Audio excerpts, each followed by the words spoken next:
आतून डोकावतंय कोणतरी आज पण मला बोलतंय का चल थोडं नाव कर.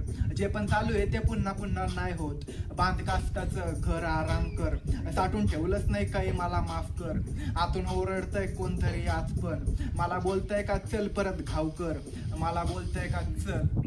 मी हरवून गेलो पहा वेळ संपली नाही कुणी नाही. दुःखात ते दुःख आहे संपत का नाही. चुकतोय मी चुकणारच वयस्कर काय वयस्कर नाही पण विचारलंय महान. शब्दांचा तीर काळजाच्या पार राखतातच हार नाही तर कास काय हारणार. चालत राहीन मरेपर्यंत नाही मी बसणार. काष्टाचं घर माझं त्यातच मारणार. रामणार नाही रस्त्यात शेवट करणार.